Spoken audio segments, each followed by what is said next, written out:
The black janitor quietly saved the CEO's office from burning down, and nobody even knew, until she walked in, smelled smoke, and looked at him like she was seeing him for the first time. Now she's offering him a life-changing role, and maybe more. But will he dare step out of the shadows? Before we dive in, make sure to hit subscribe, tap like, and share this video. The more voices we reach, the louder these stories become. And drop your city in the comments. Let's see where love finds us. The floor buffer hummed like a tired bee, vibrating through Malik Rhodes' hands as he watched the hallway lights dim themselves down to night mode. The marble gleamed under his slow, practiced passes, bright enough to mirror his own face back at him sometimes. Dark skin, tired eyes, jaw set the way it got when he'd been awake too long. By this time of night, Halcyon Meridian Tower belonged to him and the machines. The 12-foot glass doors were locked. The executive floors were mostly dark, home only to the leftover glow of screens someone had forgotten to fully shut down. The day people had gone home in their black cars and ride shares, the night people had slipped in through the service entrance with lunchboxes and worn sneakers. Malik glanced at the clock at the end of the hallway. 11:37 p.m. If he timed this right, he could finish the 20th floor by midnight, hit 19 and 18 by 3, and still make it home in time to wake Nyla for school. He could already hear her small voice in his head, grumpy but sweet. "Daddy, you smell like lemons again," before she buried her face in his chest anyway. Lemons and cleaner. That was his scent now. He guided the buffer in a slow arc around the Halcyon logo inlaid in the floor, silver and navy, sharp and perfect. Sometimes he wondered what it would feel like to have his name stamped into marble like that. To be the one everyone made way for instead of the one everyone walked around, eyes already sliding past him long before they were close. "Hey, my man, you missed a spot." One of the younger analysts laughed as he hit the elevator button, scrolling on his phone. Malik glanced down at the floor. It was spotless, of course. He'd done this long enough that his work was muscle memory. He smiled anyway. "I'll get it." The analyst didn't even look back to see if he did. Malik turned the buffer off and reached for his rag, wiping an invisible streak that didn't exist. It was easier to pretend there was something to fix than to sit with the stinging in his chest. He could fix dirty. He couldn't fix invisible. When the elevator doors slid shut with a soft hiss, the hallway went quiet again. A quiet he'd learned to live in. A quiet he'd filled with whispered prayers, with phone calls on his breaks, with the soft hum of songs under his breath. He moved his cart closer to the glass wall that looked down over the city. Thousands of tiny lights glittered below, cars threading through the streets like veins. Somewhere down there, people were still awake for reasons that had nothing to do with floor buffers and trash bags, parties, drinks, late dinners, lives that didn't revolve around shifts and childcare gaps and overtime. His phone buzzed in his pocket. He wiped his hands on his coveralls and checked the screen. A picture from his sister, Nyla asleep on the couch, hair in wild little puffs, a crayon still clutched in her hand. The caption, "She waited for you and lost the fight." "We're okay. Finish your shift." Malik swallowed, the lump rising fast in his throat. He typed with heavy thumbs. "Tell her I came home, kissed her, tucked her in. Make it true later." The reply came with a smiling emoji and a always. He slid the phone back into his pocket and breathed in deep. In for 4, hold for 2. Out for 6. The pattern the therapist at the free clinic had taught him when his chest had felt like a fist around his heart after Maria died. When the world had gone too loud and too empty all at once. He worked down the corridor, methodical. Trash bags tied, desks wiped, smudges on glass removed. All the little traces of other people's important lives erased. He'd been here 3 years. Long enough to learn where the executives liked to leave their shoes under their desks, which break room microwave always sparked when you pressed popcorn, which assistant stole little fancy coffee pods and hid them in her purse. Long enough to know that B. Hart on the corner office door meant something like God to everyone else. Brielle Hart. He'd only ever seen her from a distance. Once, when she swept through the lobby in a bone-white dress that hugged every thick, curving line of her body, heels clicking a crisp rhythm on the marble. She'd had a waist-length coat draped over one arm, the other hand wrapped around a leather bag that probably cost more than his monthly rent. Her hair had been pulled up, blonde and glossy, cheekbones catching the lobby light like sculpted glass. People moved for her without being asked. Security opened doors before she reached them. The front desk receptionist's voice had gone higher, sweeter, when she greeted her. Malik had been kneeling at the base of one of the pillars, scrubbing a stubborn scuff that just wouldn't blend. He'd felt her pass him like a gust of expensive perfume and white-hot focus. He hadn't looked up. He almost never did. You learned quickly in spaces like this. Eye contact invited questions you didn't have time for. You learned to exist in the edges, to be efficient, polite, forgettable. He pressed the buffer back into motion, the hum filling his ears, smoothing out the jagged corners of his thoughts. He was halfway down the corridor when the building shuddered with a sharp, wrong sound. A pop, then a crackle, then the faint smell of burning. Malik froze, every muscle tightening. The buffer purred on, bumping gently against his hand. He killed the power and sniffed the air, frowning. Lemon cleaner. Cold air from the vents. And under that, a tang of hot plastic. His feet were moving before he'd fully decided to move. He followed the smell down the hall, past the glass conference room with its 12 leather chairs and forgotten marker on the table, past the Innovation Hub lounge where whiteboards were crowded with half-erased ideas. The smell grew stronger near the corner. He rounded it and saw a faint, wavering orange glow through the glass wall of an office. Office lights were off. The glow was coming from under a desk. "Oh, hell!" he breathed. Malik shoved his cart into the doorway with his hip and rushed in.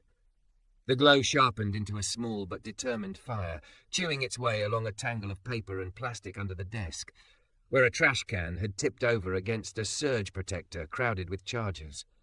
Damn it!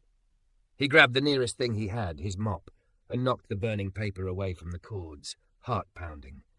The little flames licked upward, hungry. Fire alarm sensors sat smug and silent in the ceiling, maybe too high to sniff this out yet. No time to run for a real extinguisher. He yanked a full bag from the side of his cart, ripped it open, and dumped its contents all over the smouldering pile. Damp paper towels, unfinished iced coffees, melted ice, someone's half-eaten salad. The nasty, wet heap smothered the fire in a hiss of steam and disgust. Malik coughed as the smell shifted from burning to sour. He grabbed a clean cloth, beat out the remaining embers, and finally sagged back on his heels, breathing hard. His heart thudded in his ears. The office smelled like smoke and shame now. He stared at the surge protector, at the blackened plastic and the charred edges of documents. Another minute, maybe two, and the fire could have climbed the wall, triggered the alarms, sprinklers, chemicals, evacuation, news vans. He looked at the nameplate on the desk. Brielle Hart, Chief Executive Officer. Of course. He sat there for a second, kneeling on very expensive carpet, sweat cooling under his coveralls. Then he set his jaw, stood up, and went to work. He unplugged everything, salvaged what papers he could, pulled out a fresh trash bag and carefully gathered every charred scrap, wiped the scorched patch on the floor as best he could. His hands shook once. He ignored it. He'd been the one holding Maria's hand when the monitors had gone flat. A little office fire was nothing. Still, his ribs hurt with each breath, as if the building itself had reached into his chest and squeezed. When he was done, the only sign of the near disaster was a faint dark patch on the carpet and the cool, dead surge protector lying on its side like a wounded animal. He left it unplugged and arranged the cords neatly, taping a quick note on the desk with a sticky he found in a drawer. Outlet overheated. Please have facilities replace surge protector before use. M. He stared at the M for a second, tempted to add his full name. Malik. Just to see it sitting there on the CEO's desk. To imagine her reading it. He didn't. He folded the sticky edge down, making sure it held, and stepped back. By the time he pushed his cart out of the office, his breathing had steadied again. The building's normal sound slipped back in around him, the distant hum of HVAC, the soft whoosh of something mechanical somewhere resetting itself. He went back to his buffer, back to the marble.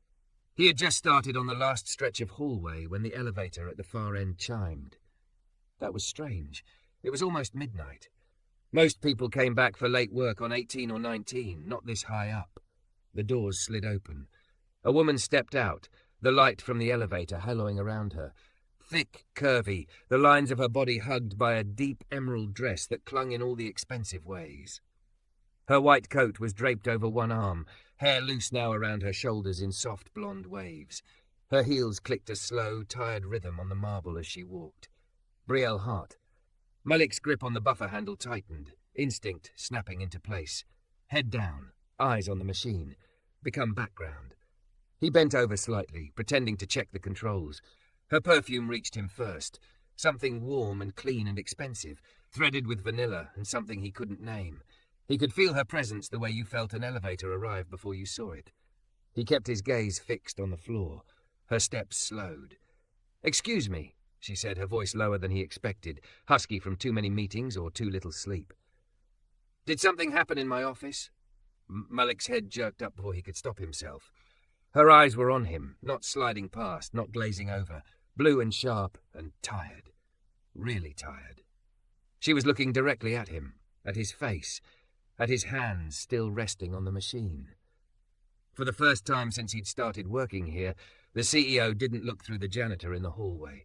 She looked twice. For a second, Malik thought about lying. He could say no, nothing happened, everything's fine, just another quiet night. That's what people like him were supposed to do. Smooth, erase, make problems disappear before the important folks ever knew they'd almost gotten burned. But the faint smoke smell still clung to his coveralls. It threaded through the citrus cleaner and metal and late-night air. He straightened slowly, hands lifting off the buffer. "There was a small issue," he said. His voice sounded rough in the silence of the hallway. "In your office, under the desk." Her brows pulled together, a tiny frown that barely disturbed the smoothness of her forehead. "An issue. Your trash can tipped," he explained. "Paper against a surge protector. Something must have sparked. It started a fire. Just a small one," he added quickly, seeing her eyes widen. "I put it out." Brielle went very still. "A fire," she repeated, softer now. "In my office." "Yes, ma'am." The old habit slipped out before he could stop it. He hated that word, the way it tasted like chalk and childhood in his mouth, but it still came when he was tired. It didn't hit the sensors yet. "You got lucky." She blinked once at Lucky, then moved. The heels that had sounded tired a moment ago snapped against the marble, each step sharp as she strode down the hall, her coat hanging off her arm like a forgotten weight. Malik followed, pushing his cart, feeling stupidly like a kid dragged to the principal's office. He shouldn't feel nervous.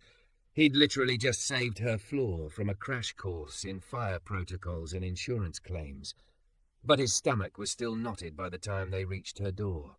She swiped her badge and pushed it open. The smell hit immediately. Subtle now, but there. Burned paper and plastic under the overlay of her perfume, the faint, clean chill of the building's climate control. Her office looked like every magazine spread about power and success and having made it. Glass walls, a massive desk that seemed to grow right out of the floor, city lights spilling through the windows like spilled gemstones. A sleek sofa, art he wouldn't dare price. Everything in shades of white, grey, and deep green. Beneath the desk, the illusion cracked. She crouched, the emerald dress pulling over her hips and thighs as she bent, thick body folding with less grace and more urgency now.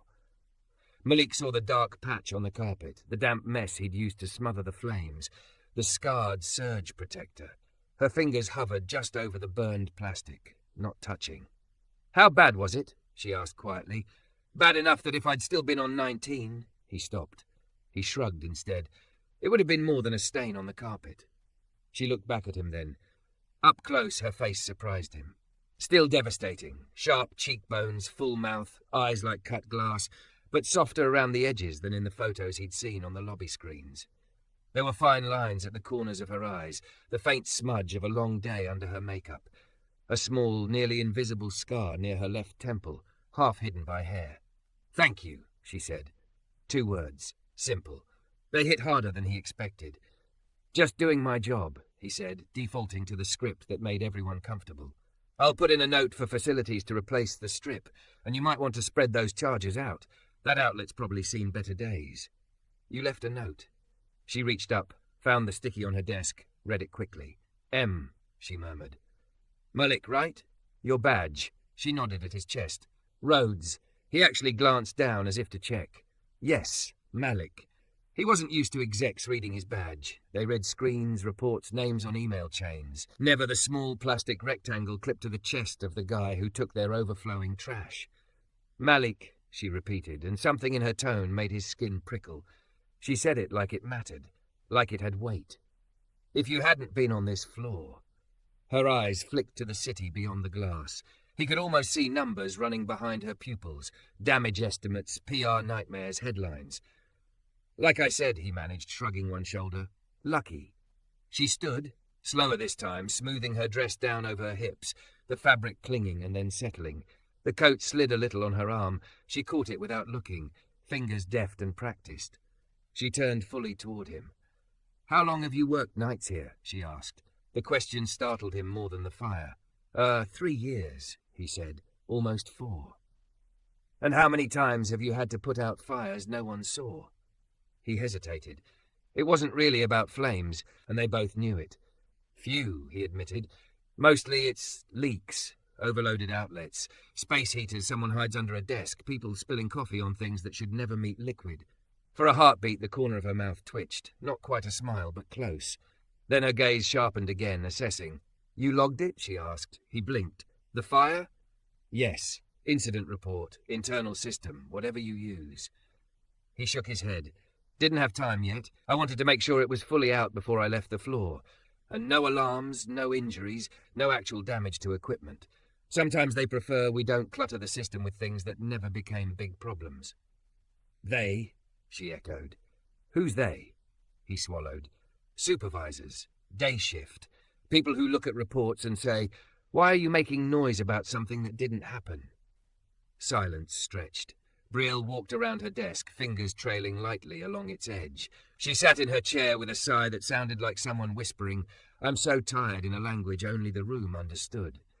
She tapped a key on her keyboard. The screen woke, painting her features in pale light. Sit, she said, nodding at the chair across from her. He almost laughed. Janitors didn't sit in the CEO's office like this. They stood in the doorway, hats in hand, if they wore hats. They apologized for vacuum noise and slipped away. I'm good, he said. Still have 2 floors to finish. You just prevented a fire in the CEO's office. Her tone didn't rise, but something firm slid into place under the softness. You can take 2 minutes. His legs moved before his doubt caught up. The chair was softer than he expected, swallowing his weight, making his coveralls look even rougher against all this expensive smooth. On her screen, windows opened and closed, her fingers flying over the keys with sure speed. After a moment, she looked up again. I don't like invisible work, she said. It's bad for business. It makes people bitter. It rots the foundation, and no one sees it until something caves in. He wasn't sure what to do with that. With respect, he said slowly, this building is full of invisible work. I know. The admission came fast, unvarnished. That's the problem. Her eyes held his now, steady. Do you know how many people's names I don't know in this place? She asked. Too many. I see reports, metrics, turnover. I hear when someone sues us or when HR needs me to sign off on a layoff package. But I don't see. She gestured at him. This, you, the person who literally prevents fire. The urge to deflect rose again. To make a joke, shrug, say it's fine. It wasn't fine. But he'd learned to live in fine like other people lived in luxury condos habit, not happiness. Most of us don't expect that, he said carefully. Names, I mean, attention. We just come in, do what we have to, go home. And what you have to do, she said, keeps this place standing. Something moved behind his ribs. She reached for a pen, an elegant metal thing that clicked with satisfying weight when she extended it, and scribbled something on a notepad. She tore off the top page and slid it across the desk to him. Facilities report system, she said. Direct link. It bypasses a couple layers of middle management. From now on, you log everything that almost goes wrong. Fires, leaks, wiring that looks suspicious. I don't care if it feels small. If something gets pushback, you tell them Hart told you to file it. He stared at the URL and short code written in neat looping handwriting. This is, for me? He asked, feeling dumb as soon as the words were out. For whoever's working nights and actually sees what's happening when the rest of us pretend the building can run itself, she replied. But tonight, that's you. His fingers were careful when he picked up the paper, as if it might dissolve if he held it too tightly. "Okay," he said quietly. "Thank you." "You're the one who did the thing worth thanking," she countered. Then, softer, "I'm sorry no one taught me your name sooner." Her gaze didn't flinch away. It stayed, searching his face like she was trying to place him on a map she'd only just realized was incomplete. He shifted, suddenly aware of the cleaner stains on his knees, the way his boots squeaked faintly when he moved his foot. "I really do need to finish the other floors," he said, "if I want to make it home before my daughter wakes up." "How old?" 7, Nyla. Saying her name always softened his voice just a little. "She thinks I work for the shiny building club." He huffed a small laugh. "Says my job is to keep the rich people from slipping." Brielle's lips parted. For the first time, something like real amusement broke through the exhaustion. "She sounds smart," she said. "She is," he replied, pride warming his words. Some new calculation passed over her features then, quick and private. She nodded once, as if to herself. "Go finish saving the other floors from disaster, Malik," she said. "We'll talk again." He stood, the chair whispering against the carpet. Part of him wanted to ask what talk meant. Another part was already listing what he still had to do. Floors, trash, a bus ride, a sleeping child. At the door he paused and looked back. She was watching him, chin resting on her hand, pen still between her fingers. Not like he was a problem. Not like he was background. Like she was. Curious. He gave a short nod. Not a bow, not a deferential dip. Just acknowledgement, man to woman, worker to boss. Then he stepped out into the hallway, the door closing softly behind him. As he pushed his cart toward the elevator, the faint scent of smoke lingered at his back, mixing with lemon and steel. For the first time in a long time, the building felt a little different around him. Less like a tower he cleaned for strangers. More like a place where, somewhere on the top floor, the woman with the marble nameplate had finally looked twice. 3 weeks later, the building knew his name before he was sure he believed any of it was real. It started small. The first night after the fire, Malik used the link Brielle had given him. Hands clumsy on the borrowed desktop in the staff room, he typed up an incident report that sounded more formal than anything he'd written since high school. Minor electrical fire in CEO's office, contained by janitorial staff before alarm activation. Root cause. Overloaded surge protector with paper debris from tipped trash can. Recommendation. Inspection of similar setups on all executive floors. Replacement of older surge strips. Clear policy on underdesk space heaters and chargers. He attached a photo of the scorched plastic. He almost deleted it twice. Then he hit submit. The next day, while he was sleeping, the report detonated in inboxes he'd never even seen. By the time he came back for his next shift, facilities techs were already pulling up old outlet maps, and an email with his name on it sat printed on the bulletin board. "Good catch, Malik. We're auditing the 21st through 25th floors this week. Heart." He stood there in the break room, damp from the rain outside, staring at the neat black letters of his name. It felt strangely intimate, the way it looked printed next to hers. Like a conversation everyone could see, but only he really understood. After that, he noticed things. Supervisors who'd barely grunted at him before started asking, "Anything odd up there tonight?" in a way that sounded like they might listen. The security guard at the loading dock stopped calling him big man and tried Malik on his tongue like he was learning a new word. He kept using the link. He logged a leak on 19 that had been quietly staining a ceiling tile for months. He reported a frayed carpet edge by the legal department that people kept tripping over, and the next week it was fixed. He wrote up an anonymous note about an assistant sleeping at her desk twice in a week. No names, just a line about workload and the quiet desperation you can only see at 2:14 a.m. when someone's face collapses as soon as the last co-worker leaves. That one didn't get a public reply. But a week later, the same assistant walked out of the building at 6:30 in the evening, coat over her arm, laughing with a friend. Malik watched from behind his cart and thought, maybe. And then came the Wednesday that changed everything. He was halfway through cleaning the 12th floor restrooms when his phone buzzed with an unknown number. He frowned, wiped his hands and answered. "Hello? Malik? It's Hart." He straightened out of reflex, even though she couldn't see him. Miss Hart, evening. Brielle is fine, she said, like they'd been friends a long time, instead of sharing one half-strange midnight conversation and a near disaster. Are you on site? Yes, he caught himself. Yes. Good, she said. I need a favour, and before the lawyers stroke out, no, it's not illegal or unpaid. He heard muffled voices on her end, someone protesting. She covered the receiver, said something sharp and low, then came back. There's a meeting happening on 22 in 15 minutes. Emergency operations review. You've been logging more overnight incidents than we've seen in months, and I'm not discussing them with a table full of people who've never pushed a mop down this building in their lives. His heart started to pound. You want me to? I want you in the room, she said simply. You see things we don't. You've earned the right to say something. He swallowed. I'm in coveralls. Bring the coveralls, she replied. If anyone has a problem, they can leave.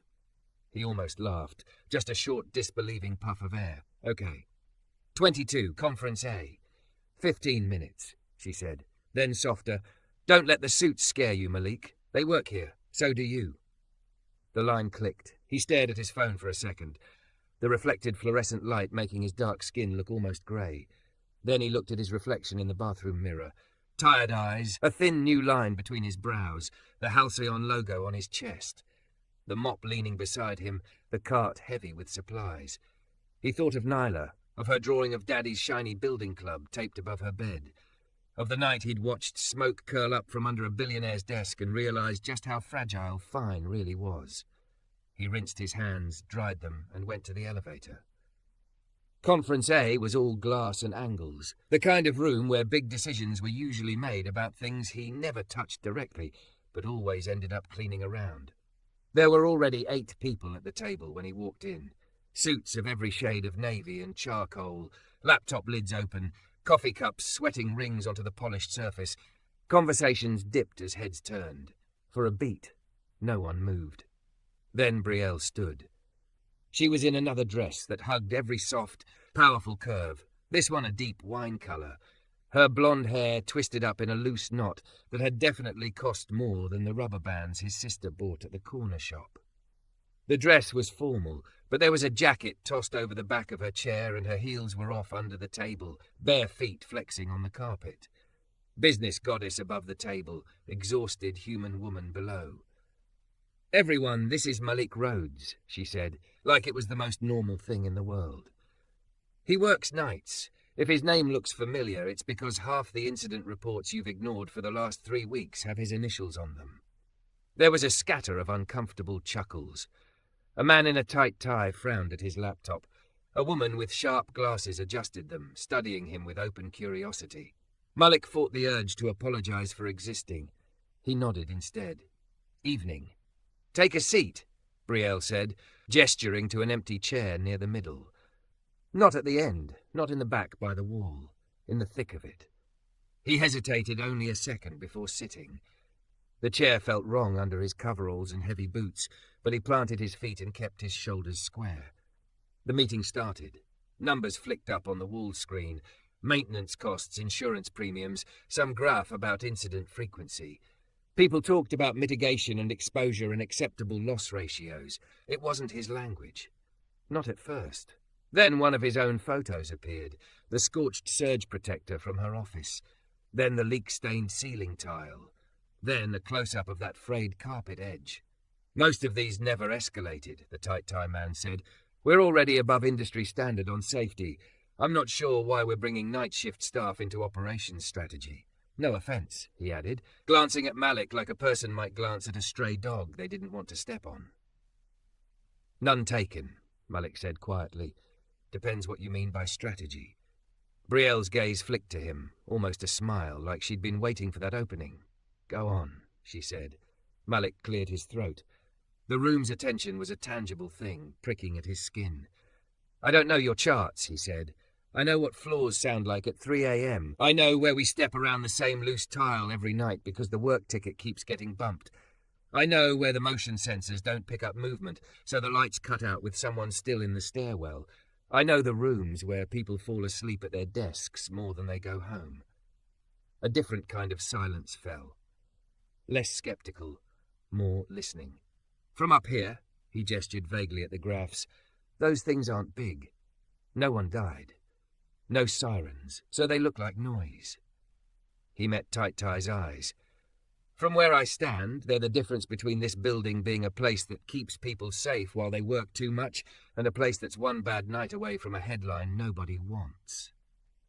Glasses woman spoke up, leaning forward. You've seen an increase lately? I've seen more of everything, he said. Burnout. People cutting corners because they're tired. More personal space heaters under desks because the AC wars never stop. More chargers plugged into one outlet because nobody leaves their phone alone long enough to charge at home. A tiny smile tugged at his mouth. I've also seen more security checks, more double locks on server rooms, so somebody's trying. That would be us, she said dryly, nodding at a couple of security badges around the table. So maybe it's not a bad thing the guy cleaning up after everyone is telling you where the holes are, Malik said. You just have to actually want to hear it. Brielle's eyes gleamed. Exactly, she said, which is why I asked Malik here instead of letting his reports die in some queue. We can afford marble and art and clever slogans about people first. We cannot afford to burn down 3 floors because we didn't take the janitor seriously. Tight-Tie looked like he wanted to argue. He didn't. The meeting shifted. They started asking Malik specific questions. Which floors felt worst? Where did he see the same issues repeated? If he had his way, what 3 things would he change first? He answered honestly. He talked about staggering late-night deadlines so not every department peaked at once, about swapping out the ancient surge protectors before they melted, about installing better lighting in the stairwells so people didn't feel like they were walking into a horror movie when they stayed late.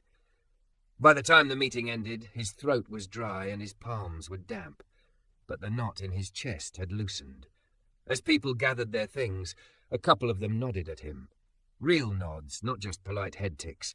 Glasses woman stuck out her hand. Operations, she said. Janine, you gave us more useful data tonight than 3 of our last consultants. He shook her hand, startled. I'm just telling you what I see. Exactly, Brielle said from his other side. Most of the suits filtered out. The door swung shut on the last of them. Suddenly it was just the 2 of them in the glass box, the city glittering on all sides like a spilled jewelry box. You did well, she said. He huffed a laugh, still wound tight. I didn't swear. That's something.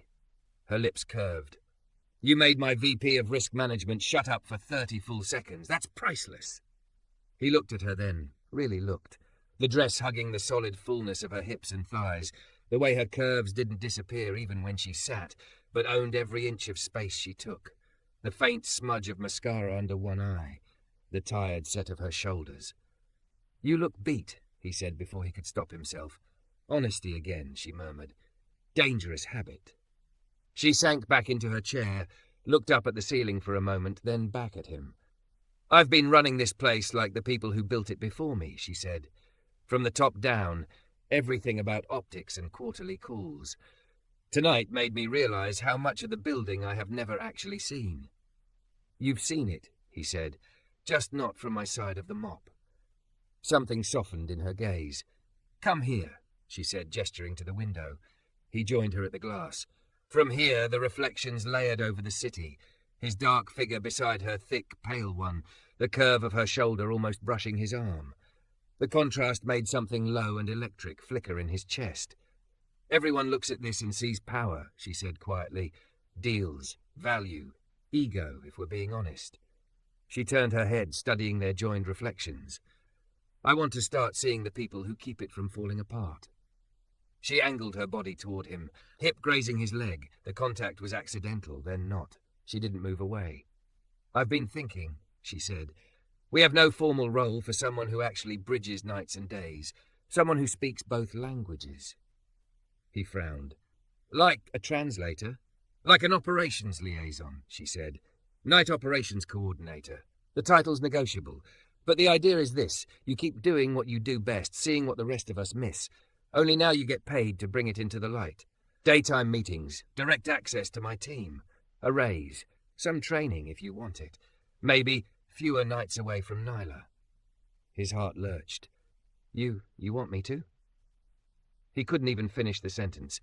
"I want you to step into something you've already been doing for free," she said, "and I want Halcyon to stop pretending that invisible labor is cheap just because it's invisible." He stared at her, at the earnestness in her blue eyes, the way her hand flexed once at her side like she wanted to reach out and didn't know if she was allowed. "You don't even know if I finished high school," he said, half challenge, half fear. "Do you want to tell me?" she asked. "I did," he said. "Didn't get to college. Life got in the way." "Life always gets in the way," she murmured. "That's where the interesting people are." The air between them felt charged, humming like the buffer in his hands, like the seconds before a storm breaks. "This isn't pity?" he asked quietly. Her jaw tightened.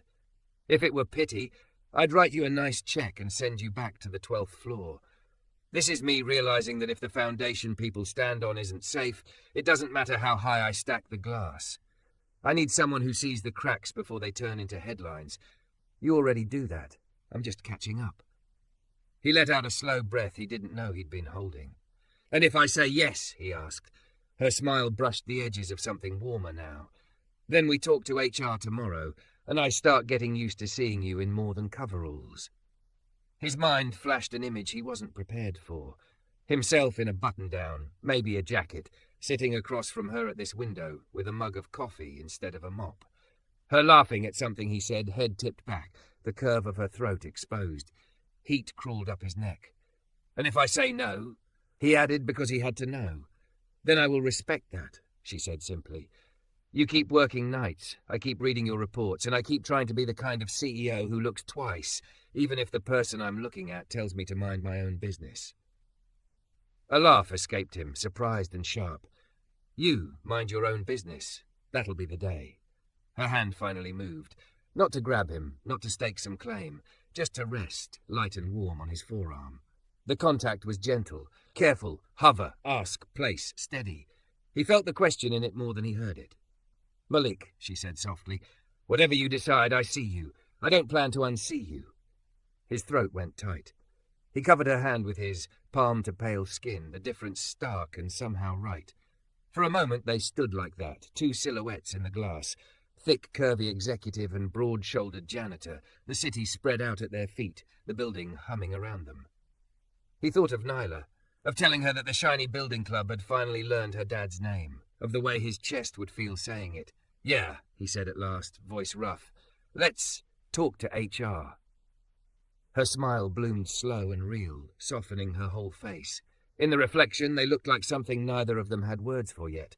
Partnership, maybe. Possibility, she whispered. Outside, the city kept glittering. Inside, the foundation shifted by inches. Quiet, steady, no headlines. The kind of change you only noticed if you were the one who watched the building when everyone else went home. For the first time since he'd started pushing that squeaky grey cart, Malik didn't feel like a shadow. He felt like a man standing in the light, shoulder to shoulder with the woman whose name was in the marble. And this time, she wasn't looking past him. She was looking right at him, and she wasn't looking away.